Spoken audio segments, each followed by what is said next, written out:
Bonjour, c'est dimanche de nouveau et ce matin, on va parler sur le prophétique. Alors, Dieu, toujours, quand il va faire quelque chose, prophétise avant qu'est-ce qu'il va faire. On sait que l'Ancien Testament, c'est tout plein de Jésus partout là-dedans parce qu'il parlait de qu'est-ce qui venait. Et on voit que le jour qu'on vit dedans, maintenant, le prophétique commence à opérer de plus en plus en plus et on voit que Dieu est en train de prophétiser des affaires au travers de son peuple. Et c'est important qu'on comprenne que quand Dieu veut que quelque chose vienne sur la terre, il n'en parle toujours d'avance.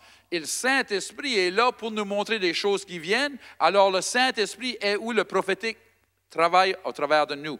Et c'est très important qu'on comprenne ça parce que le jour qu'on vit dedans, le prophétique va augmenter et va être de plus en plus en plus en plus. Et le prophétique, il faut savoir, ça opère de différentes manières. Ça peut être des visions, des rêves, des songes. Ça peut être des mots qu'on entend dans nous. Ça peut être quelque chose que Dieu nous montre. Alors, c'est très important qu'on comprenne le prophétique parce que Dieu nous guide. Il guide nos pas, il guide notre vie par le prophétique.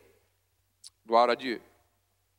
Et on va voir ce matin que le prophétique opérait droit jusqu'à ce que Jésus soit crucifié. Le prophétique opérait encore à travers des saints sacrificateurs.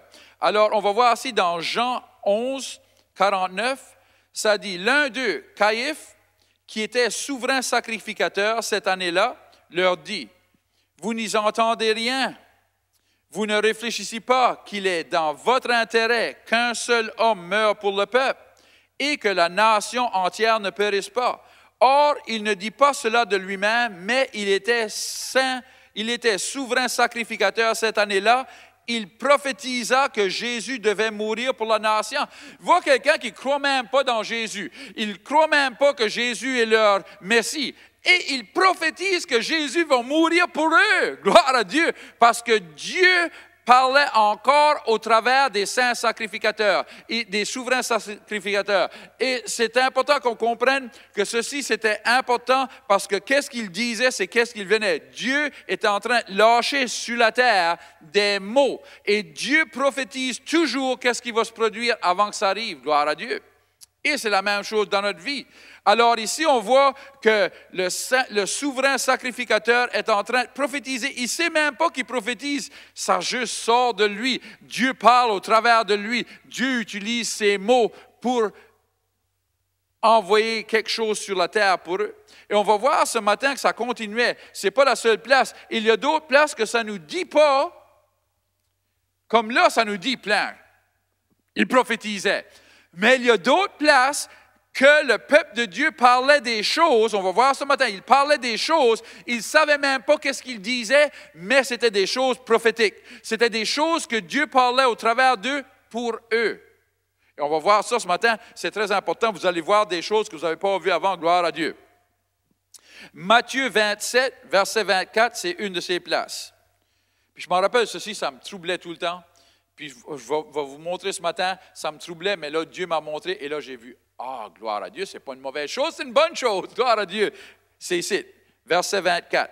Pilate, voyant qu'il ne gagnait rien, mais que la tumulte augmentait, prit de l'eau, se lava les mains en présence de la foule et dit, je suis innocent du sang de ce juste, cela vous regarde. Et tout le peuple, ça veut dire les souverains sacrificateurs, les prêtres, tout le peuple, répondit que son sang retombe sur nous et sur nos enfants. Je me rappelle, je pense à moi-même, je suis fier, je n'ai pas osé. Allô, le sang de Jésus, vous voulez tuer un homme qui est juste et vous voulez que son sang soit sur vous, êtes-vous fou? Mais ça, je ne comprenais pas, c'est qu'est-ce que Dieu parlait au travers de eux, qu'est-ce qu'il était en train de lâcher au travers de eux. Et là, Dieu commence à me montrer des choses, il dit, comprends premièrement le sang de Jésus. Il dit, c'est le sang de Jésus qu'ils disent, on veut sur nous et sur nos enfants. Et là, je commence à penser, le sang de Jésus, le sang de Jésus, le sang de la nouvelle alliance, le sang de rédemption, le sang qui nous sauve, le sang qui nous guérit. Wow! Oh, ben là, ça change tout. Qu'est-ce que Dieu parlait au travers de eux? C'était que le salut allait venir aux Juifs, gloire à Dieu. Le sang de Jésus allait être sur eux et leurs enfants. Wow! La guérison sur eux et sur leurs enfants. Toutes les choses que le sang a payées pour allaient être sur eux et leurs enfants. Et là, je commence à penser, Dieu, t'es assez bon. Même dans le milieu qui sont en train de sacrer ton fils, même dans le milieu qui ne te croient pas, même dans le milieu qui font des choses de même, tu es là pour eux parce que c'est ton peuple. Voyez-vous la bonté de Jésus, la bonté de Dieu? Gloire à Dieu. Alors, ils prophétisaient. Quand ils ont dit que son sang soit sur nous et sur nos enfants, c'est Dieu qui parlait au travers d'eux de mettre le sang pour sauver la nation d'Israël, pour sauver le peuple d'Israël, pour qu'il soit sous le sang de Jésus. Gloire à Dieu. Oh! Wow! Alors, c'est une bonne chose. Dans Hébreux, ça dit, Hébreux 12, 24, de Jésus qui est le médiateur de la nouvelle alliance et du sang de l'aspersion qui parle mieux que celui d'Abel. Bon, on sait que le sang d'Abel parlait vengeance. Le sang d'Abel parlait, si tu as fait mal, tu mérites le mal. Mais le sang de Jésus parle des meilleures choses que ça. Le sang de Jésus parle que quand même que tu le sacres, quand même que tu le haïs, que si tu tournes vers lui puis tu demandes pour le pardon, il va te pardonner. Gloire à Dieu, il est sur le siège qui est au ciel, qui parle la grâce de Dieu. Alors, c'est important qu'on comprenne le pouvoir dans le sang de Jésus et qu'est-ce que le sang de Jésus peut faire et que c'était prophétique. Que quand ils ont dit ça, c'était prophétique, que Dieu prophétisait à travers d'eux. Parce que Jésus n'avait pas encore mouru, alors c'était le peuple de Dieu, c'était eux qui étaient les saints sacrificateurs. Alors, l'office du prêtre ou du souverain sacrificateur n'avait pas encore été changé à Jésus, c'était encore aux Juifs. Alors, la parole de Dieu devait venir au travers d'eux. Et ça se produisait encore. On ne voit pas, il ne nous dit pas que c'était prophétique, qu'est-ce qu'ils disent, mais on sait que c'est prophétique, parce que Dieu parlait au travers de Dieu de mettre le sang de Jésus sur eux. Et ce matin, on va voir à une autre place, et ceci c'est bon. Oh, gloire à Dieu. On va voir à une autre place que le prophétique. Je veux que vous compreniez que le prophétique est en train de sortir maintenant et que Dieu est en train de dire qu'il y a un réveil dans l'Église. Le réveil commence dans l'Église. C'est l'Église qui a tombé. Un réveil veut dire quelque chose qui était en vie, qui n'est plus en vie, qui devient en vie de nouveau. Alors, c'est l'Église qui a besoin de réveil. Ce n'est pas en dehors d'ici qui a besoin d'un réveil, c'est dans l'Église. Et on est en train de voir maintenant un réveil dans l'Église. Mais dans le milieu du réveil de l'Église, le prophétique est en train de dire il y a une armée que l'œil n'a pas vu encore, qui est en dehors des portes de l'Église. Et l'Église qui s'est réveillée, l'Église qui est pleine du réveil, va aller et emmener cette armée, et emmener l'armée, la sortir de les ténèbres, la sortir de la mort, et la sortir de la vie qui sont dedans. Et on va voir une grosse armée qui vient et c'est l'Église qui va la chercher. Et le prophétique est en train d'être lâché dans l'Église pour dire, vous devez aller chercher cette armée, gloire à Dieu. C'est excitant. C'est excitant. Et vous savez, l'ennemi veut toujours faire comme Dieu. C'est drôle parce que je suivais l'autre jour un film appelé Le Mommy. Et dans ce film-là, si vous voyez le 1 ou 2 ou 3, il y en a 3, 4 en tout cas, mais dans 1, 2 ou 2, 2, ils vont et ils réveillent une armée qui est morte. Mais c'est une armée du job. Mais ceci, c'est l'armée de Dieu. Gloire à Dieu. Et cette armée va faire des grandes choses dans la terre. On va voir cette armée faire de grandes choses dans notre province, dans notre pays. On va voir l'armée se réveiller. Gloire à Dieu. Et c'est à nous d'aller la chercher. Alors Dieu prophétise dans l'Église. Le plus qu'on approche des grandes choses, le plus que le prophétique va bouger dans l'Église, bouger dans son peuple. Gloire à Dieu. On a des mots pour le monde et ces choses-là. En tout cas, OK, on y va. Êtes-vous parlez? OK. Luc 23, 18. Ils s'écrièrent tous ensemble. Fais mourir celui-ci, parlant de Jésus, et relâche-nous Barabbas. Tue Jésus, lâche Barabbas. Et vous savez l'histoire, ils ont lâché Barabbas et Jésus a été crucifié. Mais ce que vous ne savez pas, c'est que c'était prophétique. Alors ici, c'est le peuple de Dieu, c'est les saints, les souverains sacrificateurs, les hauts prêtres, c'est eux qui crient ceci, et le peuple. Mais c'est les saints les souverains, voilà des grands mots, les souverains sacrificateurs, là, qui sont en train de pousser le monde à dire ceci. Parce que c'est Dieu qui parle ceci. C'est prophétique. Et vous allez voir ce matin des choses que vous n'avez peut-être jamais remarquées. Peut-être qu'il y en a de vous autres qui l'ont remarqué déjà, mais moi, je ne l'avais jamais remarqué avant que Dieu commence à me parler de ces choses. Mais ceci, Luc, ça s'en va de nouveau à Ésaïe 9 et verset 5. Vous êtes prêts? Car un enfant nous est donné et un fils, car un enfant nous est né et un fils nous est donné. Un enfant est né, Jésus est né d'une vierge, il est né d'une femme, il est un homme, mais un fils nous est donné parce que le Père, c'était Dieu et Dieu nous a donné un fils qui est dans l'enfant. Jésus a venu au monde un enfant. Il n'a pas venu au monde qui était le fils de Dieu, puis qui imposait les mains, puis qui prophétisait. Non, il était un enfant, il broyait, il avait une couche, il faut qu'il change sa couche. C'était un enfant, il était un bébé, comme n'importe quel autre bébé. Mais en dedans de lui, il avait un fils, le fils de Dieu. Je veux que vous compreniez ça.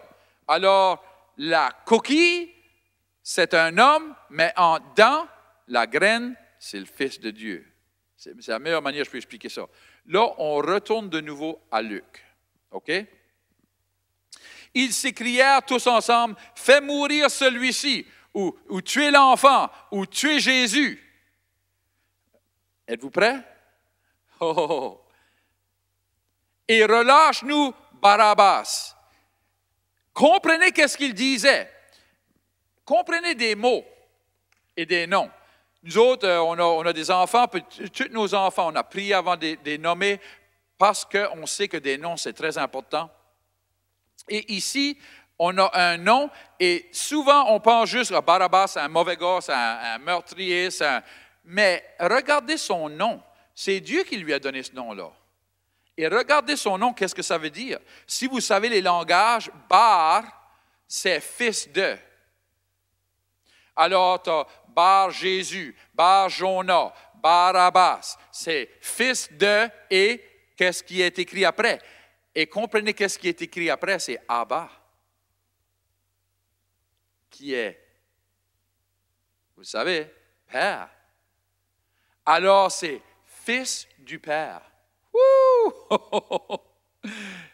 Maintenant, regardez qu'est-ce qu'ils en cantaient, qu'est-ce qu'ils disaient. Ils disaient, tue Jésus et relâche-nous le Fils du Père.